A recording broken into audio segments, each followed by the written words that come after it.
The small velvet box felt wrong the moment I picked it up. Too light, too empty. My engagement ring, the beautiful 4-carat diamond Paul gave me just months ago, was gone. I froze in my bedroom, staring at the empty space where it should have been safe while I showered. My name is Rachel, and I never thought my own sister would betray me like this. Mom, I called, my voice shaking as I ran downstairs. Mom, have you seen my ring? Did you move it? She looked up from her coffee, her nails perfect as always, wrapped around her favorite mug. What do you mean, honey? Isn't it in your room? The box is empty. I held it out, my hands shaking. I always put it there when I shower. Always. Maybe you misplaced it, she said with barely a glance at the box. You've been so distracted with all the wedding planning. Then, I heard it, the sound of Laura's laughter coming from the backyard. My stomach dropped. I turned to the window. There she was on her phone, twirling something in her fingers that caught the sunlight.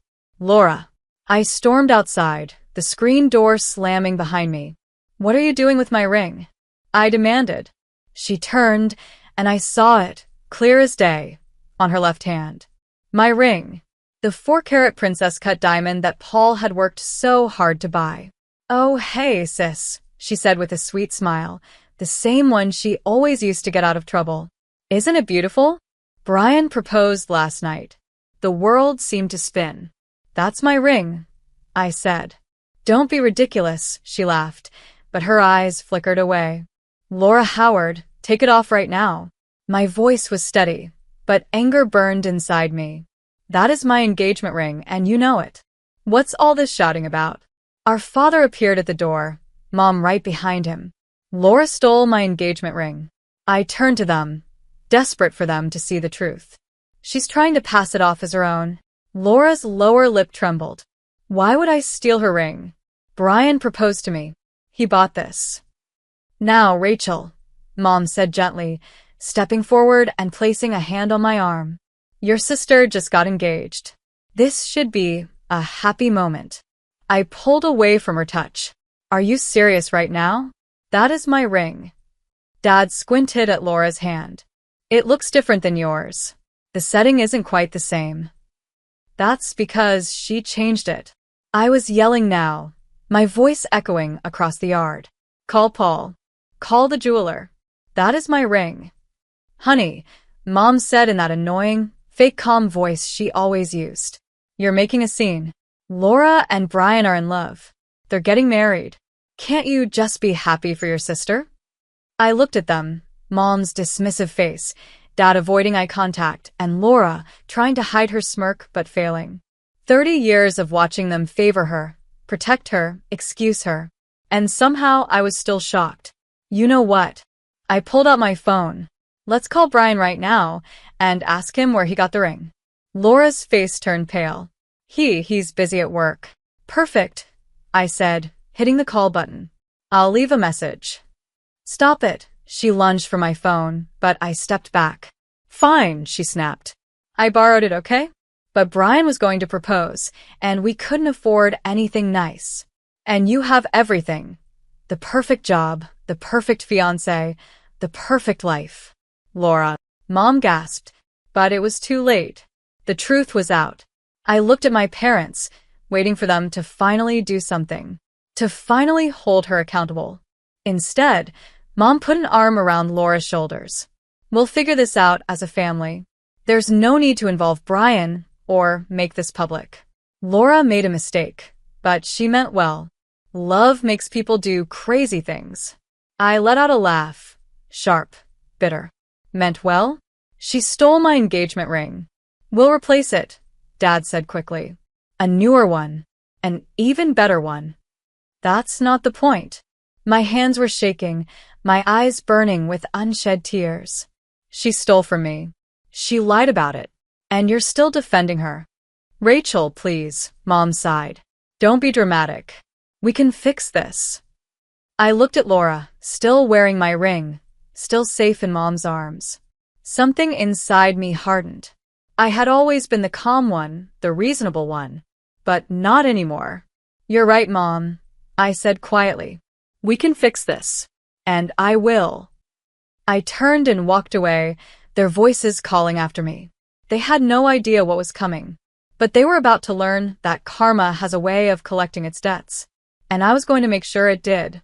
That night, I stayed at my friend Betty's apartment. My phone buzzed nonstop with messages from my family. I ignored them all. The next morning, I walked into my parents' house with a plan. They were all in the kitchen, acting like nothing had happened. "Oh, good you're back," Mom said, sliding a plate of pancakes onto the counter. "We were worried." "Were you?" I asked, still standing. "Or were you just hoping?" They expected me to cool off and forget about it, like always. Laura sat at the table, my ring still shining on her finger. At least she had the decency to look uncomfortable. "Sweetheart," Dad started, "we've been talking and we think." "No." I cut him off. "You don't get to think anything. That ring is mine, and Laura is going to take it off right now." Mom straightened her back. "Actually, we've decided to help Laura and Brian buy you a new ring. A better one. This way, everyone wins." I stared at her in disbelief. Everyone wins? My sister stole from me, lied to her boyfriend, and you want to reward her? "It's not a reward," Laura said quickly. "Brian loves me, and this ring, it just feels right on my finger, like it was meant to be mine." "You're delusional." I turned to my parents. "And you're enabling her. Again." "That's enough." Dad raised his voice.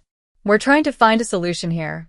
"The only solution," I said, "is Laura giving back what she stole and finally facing the consequences for once in her life." Before anyone could respond, my phone rang, cutting through the tense silence. "Unknown number," I answered, turning away from their stares. "Is this Rachel?" a man's voice asked. "This is Ryan from Crystal Jewelers. We have a situation regarding a ring purchase." My heart pounded. "Yes, I'm Rachel. What kind of situation?" "A young woman brought in a ring for resizing yesterday. It matches the description of one we sold to a Mr. Paul Wall 4 months ago. She said it was a gift from her boyfriend, but something didn't feel right. We keep detailed records of our sales, especially for rings of this value." I put the phone on speaker and locked eyes with Laura. "Go on." "Well," Ryan continued, "when we checked the serial number, it matched Mr. Wall's purchase. The woman gave her name as Laura and said her boyfriend was named Brian. But according to our records, this ring belongs to you." Laura shot up from her chair. "You had no right to check." "I had every right," I snapped before turning back to Ryan. "Thank you for calling. That ring was stolen from me by my sister. She's trying to pass it off as her own engagement ring." The kitchen fell completely silent. "I see," Ryan said carefully. "In that case, we'll need proper documentation of ownership before making any changes. And you may want to file a police report." "No police," Mom blurted out. "We can handle this privately." "Thank you, Ryan," I said firmly. "I'll bring in the original receipt and documents today." I hung up and turned to my family. Laura's face had gone from pale to bright red. Mom looked like she was about to faint. Dad still wouldn't meet my eyes. "Still want to pretend it was a gift from Brian?" I asked Laura. Her face twisted with anger. "You're just jealous," she shouted. "You hate that I'm happy. That someone wants to marry me too." I laughed. "You really think a marriage built on stealing and lying will make you happy?" Mom slammed her hand on the counter. "Laura made a mistake. But getting the jeweler involved and talking about police reports, that's too much, Rachel. We raised you better than this." "No, Mom." "You raised me to be the responsible one, the understanding one, while Laura got away with everything." "Well, not this time." "Please," Laura's voice shook. "Brian will leave me if he finds out. You know how he is about honesty. I'll do anything. I'll pay you back." You should have thought about that before stealing my ring and lying to everyone." I cut her off. I grabbed my purse. "I'm going to the jeweler. Then I'm calling Brian." "You can't." Laura lunged, grabbing my arm. "Mom, Dad, stop her." Dad finally spoke, his voice tired. "Let her go, Laura. This has gone too far." "But she'll ruin everything," Laura wailed. I yanked my arm free. No, you ruined everything. I'm just making sure the truth comes out. As I reached the door, Mom called after me. If you do this, you'll tear this family apart. I paused, looking back at them one last time. No, Mom. You and Laura did that when you decided stealing and lying were okay, as long as your favorite daughter got what she wanted. I walked out, shutting the door behind me with a satisfying click. My phone buzzed, a text from the jeweler confirming they had found my purchase records. Perfect. It was time to show my sister that karma doesn't care about being the family favorite. I can't believe they're actually defending her, Betty said, sliding a glass of wine across the kitchen counter to me. I mean, I can, because it's your family, but still. I took a long sip, the receipt from Crystal Jewelers spread out in front of me. You should have seen Laura's face when the jeweler called, I said. Like a kid caught with her hand in the cookie jar, except the cookie is a 4-carat diamond worth 20 grand. So, what's the plan? Betty asked, leaning forward, eyes shining with excitement. Please tell me you're going nuclear on this. My phone buzzed again. Another text from Laura. Please don't do this.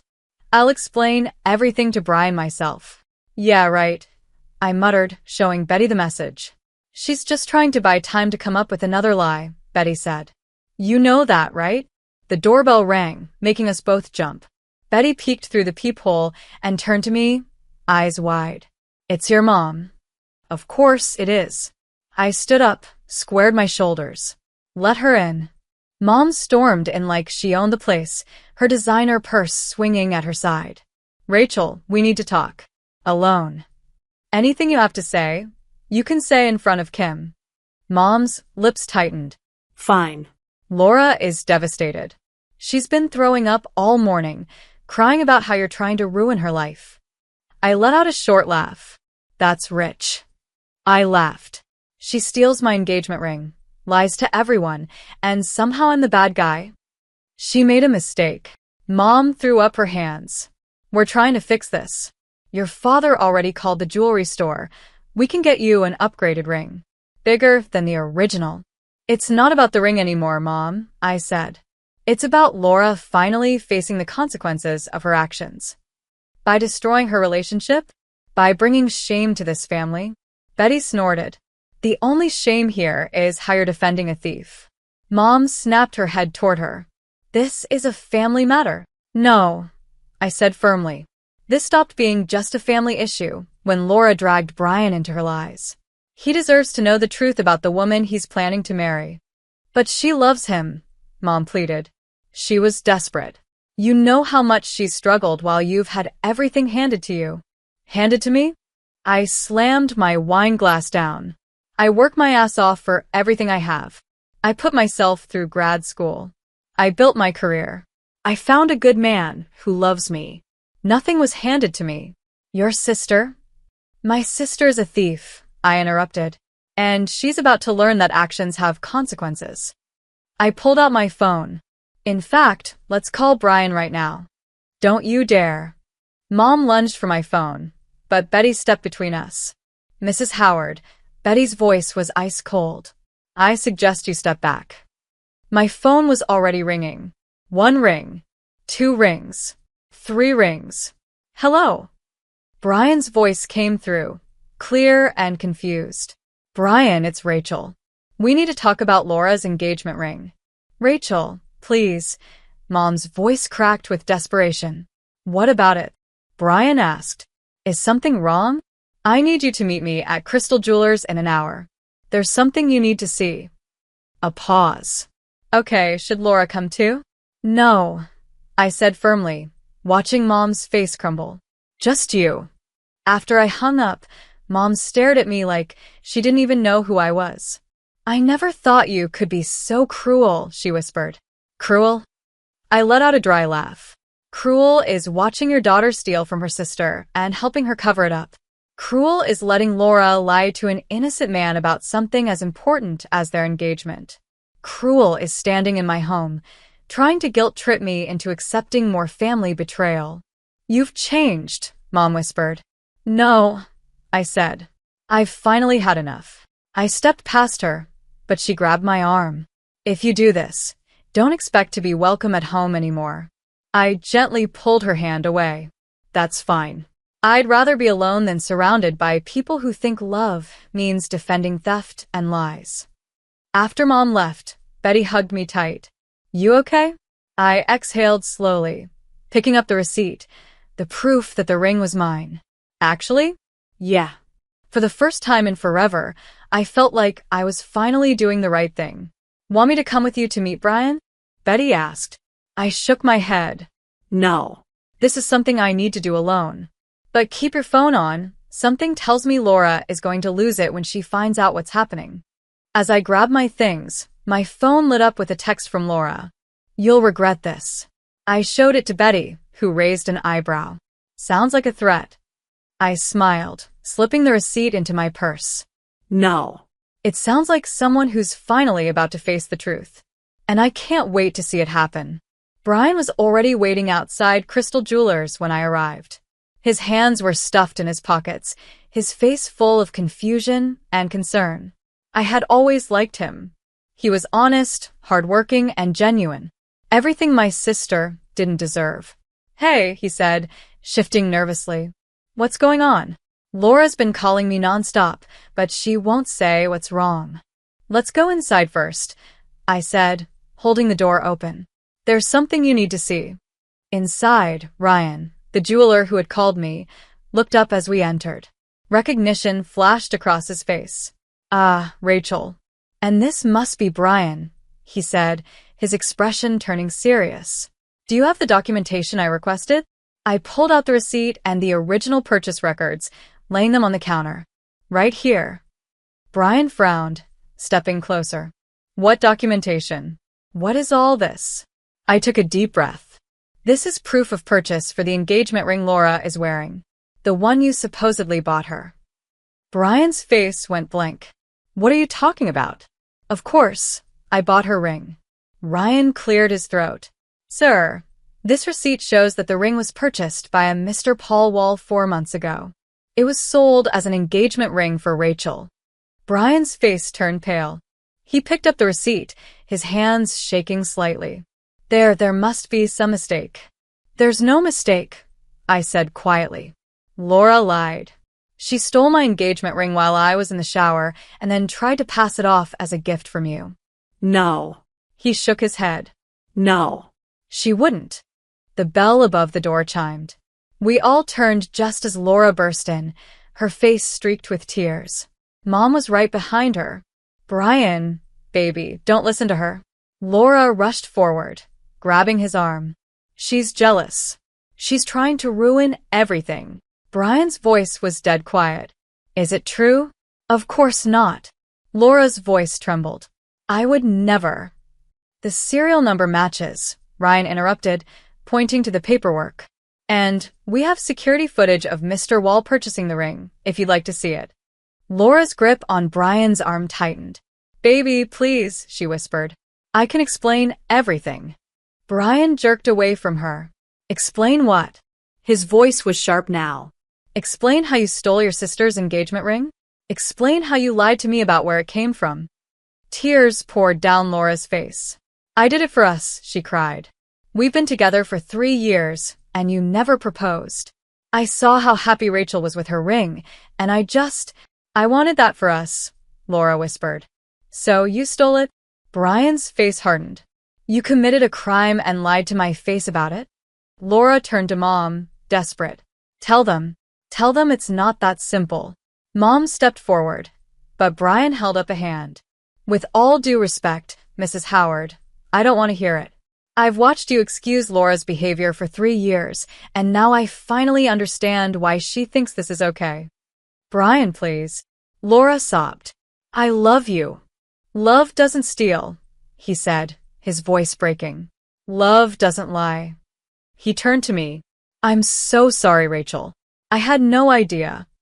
It's not your fault, I said softly. He turned back to Laura. Take it off. Now. No. She clutched her hand to her chest. You can't make me.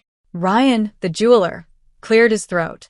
Actually, if you don't take off the ring voluntarily, we'll have to involve the police. Theft over $10,000 is a serious crime. Laura's face crumpled. Slowly, she pulled the ring off and dropped it onto the counter like it burned her. Ryan picked it up, inspected it, then handed it to me. The setting has been altered, he noted, but we can restore it to its original design within a week. Laura glared at me, her voice shaking with anger. This is what you wanted, isn't it? To humiliate me? To ruin my life? No, I said, slipping the ring into my purse. I wanted the truth to come out. Everything else? That's just the consequence of your own actions. Brian moved toward the door, pausing to look at her one last time. Don't call me. Don't text me. We're done. Brian, Laura cried, trying to follow him, but Mom held her back as he walked out. Mom turned to me, furious. Are you happy now? You destroyed your sister's relationship. No, Mom, I said, meeting her glare. Laura destroyed it herself. And maybe if you had ever held her accountable for anything, she wouldn't be in this situation. I turned to Ryan. Thank you for your help. I'll be back next week for the ring. As I walked out, I heard Laura sobbing, Mom trying to comfort her. But for the first time, I felt nothing. No guilt. No pressure to fix things. Because sometimes the kindest thing you can do for someone is let them face the music they've been playing all along. 4 days after the scene at the jewelry store, Dad showed up at my apartment. His shoulders were slumped. His usual confident posture was gone, replaced by something that looked a lot like defeat. Can I come in? He asked quietly. I nodded, stepping aside. He sat on the couch, looking around at the boxes I had been packing. You're really moving out? I can't stay there anymore, I said, sitting across from him. Not after everything. He nodded slowly. Laura hasn't left her room since that day. Your mother is beside herself. I tilted my head. And how are you, Dad? For the first time, he looked me in the eyes. Mostly ashamed of myself, he admitted. I've been doing a lot of thinking about how we got here. Before I could respond, the front door opened. Paul walked in, carrying coffee and bagels. He froze when he saw Dad. Then, without a word, he carefully set the breakfast down. I should give you two some privacy, Paul said. No, Dad stood up. Stay, please. You're part of this family too, or at least you will be if you still want to be after everything we've put Rachel through. Paul stepped behind my chair, resting a steady hand on my shoulder. I love your daughter, sir, he said. Nothing your other daughter did changes that. Dad sighed heavily. Laura got fired from her job, he said suddenly. I blinked. What? Apparently, she had a complete meltdown at work yesterday. She started screaming at a client who was wearing an engagement ring. I crossed my arms. That's not my problem. No, it's not, Dad agreed, surprising me. Just like it wasn't your problem when she crashed your car in college, or when she took money from your savings account last year. But we always made it your problem, didn't we? I felt tears sting my eyes but forced them back. You and Mom always told me I had to protect her, to understand her. Dad's voice cracked. We were wrong. We failed both of you. We failed Laura by never teaching her consequences. And we failed you by making you responsible for her mistakes. Before I could respond, there was a knock at the door. Paul opened it and there stood Mom and Laura. Laura pushed past him, eyes red from crying, but moving with a manic energy. Family intervention, she announced. We're fixing this. Right now. There's nothing to fix, I said, standing up. You need to leave. No. She planted herself in the middle of my living room. This has gone on long enough. Brian won't answer my calls, I lost my job, and it's all because you couldn't just let me be happy. Dad's voice held a warning. Laura. But she ignored him. You've always been jealous of me, she spat. You couldn't stand that maybe Brian loved me more than Paul loves you. That's enough. Dad's voice boomed, making all of us jump. Laura, stop talking. Right now. She flinched. But Daddy. I said stop. He turned to face her fully. Do you have any idea what you've done? You committed a crime. You betrayed your sister. You lied to a man you claimed to love, and now, even after everything, you're still standing here trying to make yourself the victim? Mom stepped forward. Jeffrey, please. She's hurting. Of course she's hurting. Dad threw up his hands. Actions have consequences. Something we should have taught her 30 years ago. Laura broke down into sobs. I just wanted what Rachel has. Is that so wrong? Paul spoke up, his voice firm but calm. Then you should have earned it, he said. Instead, you tried to steal it. There's a big difference. I looked at all of them. The chaos, the excuses, the endless cycle. Get out, I said quietly. All of you. I'm done with this conversation. This drama. All of it. Rachel, please, Mom begged. We're family. Family doesn't steal from each other, I said coldly. Family doesn't excuse theft and lies. And family doesn't show up uninvited just to make more demands. Suddenly, Laura lunged forward and grabbed my purse from the coffee table. Where's the ring? Give it back. Paul moved fast, pulling the purse away from her hands as Dad grabbed her, holding her back. That's it. Dad's face was red with anger. We're leaving. Now. But Dad. No, Laura. He turned to me, still holding on to her. I'm so sorry, sweetheart. For everything.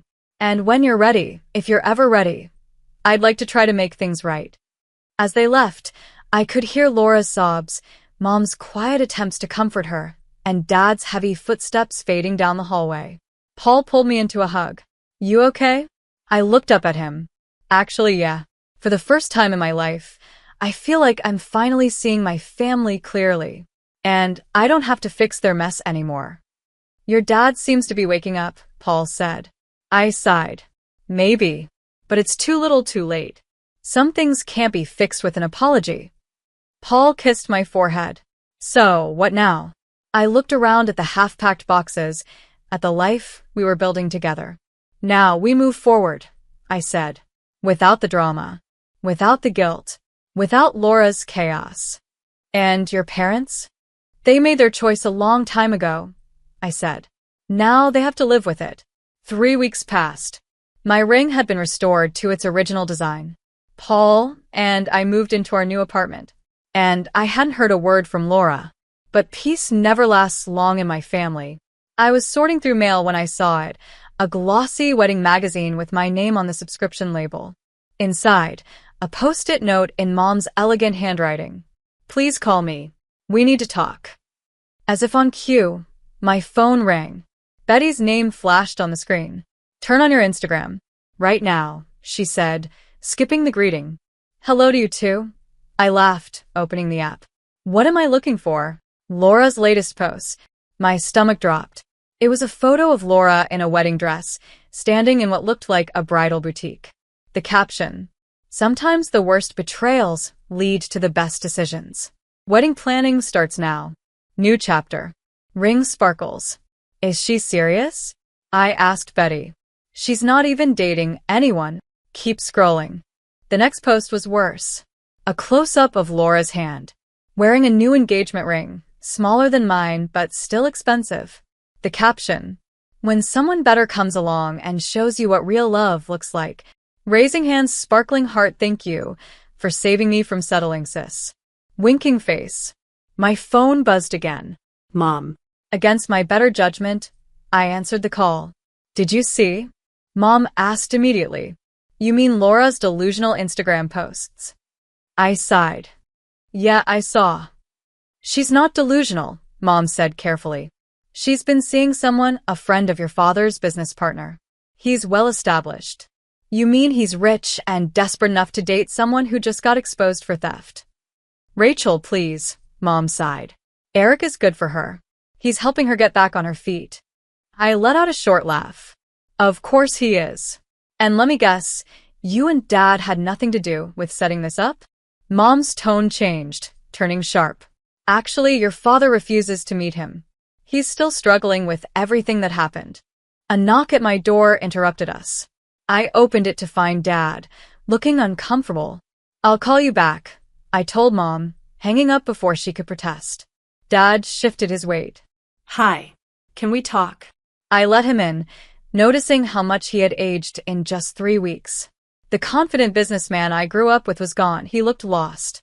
Laura's getting married again, he said, sitting heavily on my couch. So I heard, I said. To my business partner's friend, he muttered. Eric. He spat the name like it tasted bad. Your mother thinks it's wonderful. I think it's a disaster waiting to happen. Why are you here, Dad? He pulled out his phone, showing me a text from Laura. Daddy, please give Eric a chance. He's nothing like Brian. He understands me. Mom says you're just being difficult. Don't you want me to be happy? Dad sighed. She's doing it again. Manipulating. Pushing. Trying to force everyone to accept her choices without question. But this time, you see it. Too little, too late, I muttered. I know, he said, looking up at me. I've been seeing a therapist. Trying to understand how I let things get so bad. How I failed you both so completely. That surprised me. You're in therapy? Twice a week, he nodded. Your mother refuses to go. Says there's nothing wrong with how we raised you girls. He let out a bitter laugh. But there wasn't there? We created this mess. My phone buzzed. A text from Betty. A screenshot. Laura had posted another picture. This time, she was standing next to a middle-aged man who I assumed was Eric. The caption. When you upgrade from a boy to a man. Face blowing a kiss ring, sorry not sorry. Living my best life. I showed it to Dad. He closed his eyes, like it physically hurt him. She tagged Brian in it. I said. She's trying to hurt him. Of course she is. Dad exhaled. It's what she does when she doesn't get her way. Suddenly, he stood up. I'm selling my share of the business. What? I blinked. Why? Because Eric works there. Because I can't stand watching your mother and sister manipulate another man into their web of lies. Because he let out a shaky breath. I need to start over somehow. I studied Dad carefully. And what about Laura's wedding? He let out a sad smile. What wedding? She met this man 3 weeks ago. She's putting on a show, trying to prove she's somehow winning. And your mother is enabling it just like always. My phone lit up with another text, this time from Laura. Hope you're happy with your boring life and basic ring. Eric bought me a real diamond. Guess some men actually know how to treat their women right. Winking face. I showed Dad the message. He read it, then did something I had never seen him do before. He cried. I'm so sorry, he whispered. I'm so damn sorry. I watched as the man who had always seemed strong and unshakable finally broke down, and something shifted inside me. Not forgiveness, exactly, but understanding. Dad, I said softly. Would you like to stay for dinner? Paul's making lasagna. He wiped his eyes and nodded. I'd like that. I'd like that very much. The annual family charity gala wasn't something I planned on attending. But when Dad called and said he needed moral support, I couldn't say no. Paul adjusted my necklace as we stepped into the hotel ballroom, squeezing my hand.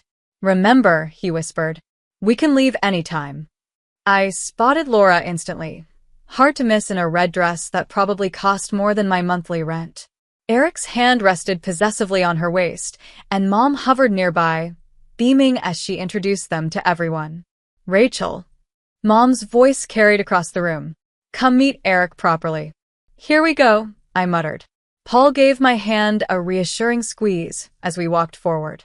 Eric looked exactly like his Instagram photos. Silver hair, expensive suit, 2 white teeth. He extended his hand. The famous sister.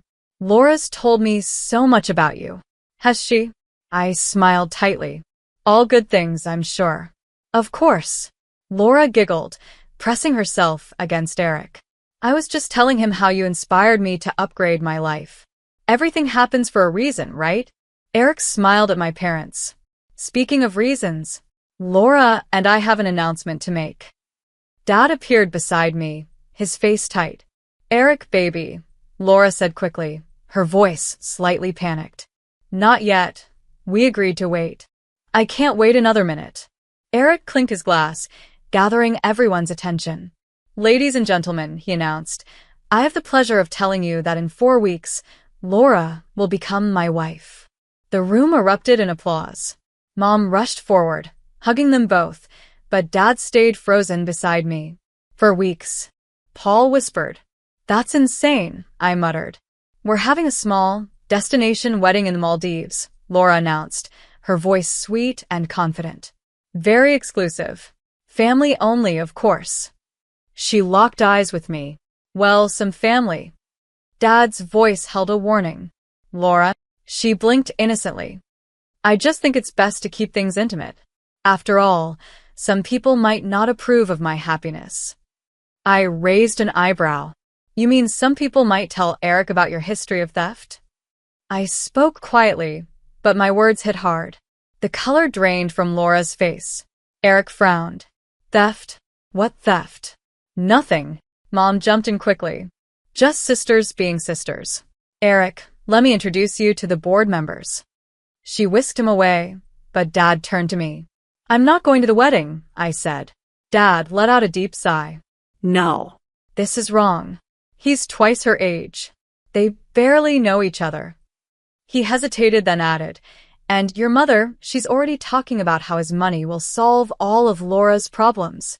Before I could respond, a commotion near the entrance caught our attention. Brian had arrived. He looked sharp in a suit, his new girlfriend by his side. Oh God, Paul muttered. Laura's screech cut through the noise. What is he doing here? Dad stayed calm. He's still my business partner's son. He has every right to be here. Laura stormed toward us, Eric following behind, looking confused. Daddy, make him leave. No. Laura froze. What do you mean, no? She stamped her foot like a child. After what he did to me, she whined. After what you did to him. I corrected. You stole my ring, lied to him, and then tried to humiliate him on social media. Eric turned to her, his face puzzled. What ring? Laura, what are they talking about? Before she could answer, Mom appeared out of nowhere, her voice smooth. Nothing important, Eric. Just old news. Ancient history. No, I said loudly, drawing the attention of nearby guests. Not ancient history. For months ago, Laura stole my engagement ring and tried to pass it off as her own. When she got caught, she had a public meltdown and lost her job. Eric took a step back from Laura. Is this true? He asked, his voice sharp. They're lying. Laura's voice rose hysterically. They're just jealous because you're successful and rich and old enough to be your father, Dad cut in, and desperate enough to propose to someone he's known for 3 weeks. Jeffrey, Mom gasped in shock. No, Brenda. I'm done pretending, Dad said firmly. He turned to Eric. My daughter is a thief and a liar. My wife enables her. And you, sir, are either very naive or very foolish. The room fell silent. Laura's mascara ran down her face as she looked around wildly, searching for someone to back her up. Eric, baby, don't listen to them, she pleaded. They're trying to ruin us, just like they ruined me and Brian. But Eric was already backing away, his face filled with disgust. I think I need some air, he muttered. No. Laura grabbed his arm. Asterisk, you promised me a villa in Bordighera. You said. Eric jerked away. Said what? That I'd save you? Fix you? He shook his head. I think I've heard enough. Without another word, he strode out of the ballroom. Laura collapsed into dramatic sobs. Mom rushed to her side, glaring daggers at Dad and me. Paul leaned in, whispering, Well, I guess the wedding's off. Dad let out a real, genuine laugh. I hadn't heard Dad laugh like that in years. Come on, he said. Let's get out of here before your mother decides this is somehow my fault too. As we walked away, Laura's wails echoed behind us. But for the first time, they didn't fill me with guilt or obligation. They only reminded me how far I had come, from being the sister who always had to fix everything to someone who finally let go. The morning of my wedding was bright and clear. I stood in the bridal suite, Betty adjusting my veil, when a knock at the door made us both freeze. Rachel. Dad's voice. Someone's here to see you. I opened the door to find Dad, standing there with Mom. She looked smaller somehow, more fragile than I remembered. 6 minutes, Dad said softly. That's all she's asking for. Betty squeezed my shoulder. I'll be right outside if you need me. Once we were alone, Mom stepped forward, twisting her hands together. You look beautiful, she said. Thank you. I stayed near the door, ready to escape if needed. Laura's in rehab, she said abruptly. After the gala, after everything, she had a breakdown. A real one this time. Not just for show. I heard, I said. Dad told me. Did he tell you I'm seeing his therapist too? That surprised me. No, he didn't. It's hard, Mom admitted, her voice cracking. Looking at yourself in the mirror and realizing you've been the villain in your own daughter's story. That everything you thought you were doing out of love was actually hurting both your children. I didn't respond. I just waited. Laura's therapist asked her to write letters to everyone she's hurt, Mom continued. Her letter to you. She pulled an envelope from her purse. She wanted me to give you this. But she also said she understands if you never read it. I took the envelope, feeling its weight in my hands. Is that why you're here? I asked. To deliver Laura's letter? Mom straightened her spine. No, she said. I'm here to deliver my own apology. She took a shaky breath. Not in a letter. You deserve to hear it face to face. Mom, please. She held up a hand. Let me say this. I failed you, Rachel. I failed you every time I made excuses for Laura. Every time I put her wants above your needs. Every time I made you feel like being responsible and honest somehow made you less special. Tears spilled down her cheeks, ruining her perfect makeup. I was so focused on protecting Laura that I never protected you. Not from her. Not from my own bias. Not from the unfair burden we placed on you. She wiped her eyes, her voice breaking. And I am so sorry. My own eyes began to well up. Why now? I whispered. Because I finally understand what I lost, she said. My relationship with you. Your trust. The chance to be part of your life, your marriage, your future, your family. She let out a shaky breath. And because, for the first time, I'm not here to ask for anything. I just needed you to know that I see what I did wrong. The door cracked open. Paul peeked in. Sorry to interrupt, but we're almost ready to start. Mom nodded, quickly pulling herself together. Of course. I'll go find my seat. Unless... She hesitated. Unless you'd rather I leave? I looked at her, really looked at her. The designer outfit was the same, but her eyes were different. Softer. Humbler. Stay, I said softly. But Mom, this doesn't fix everything. She smiled sadly. I know, but maybe it's a start.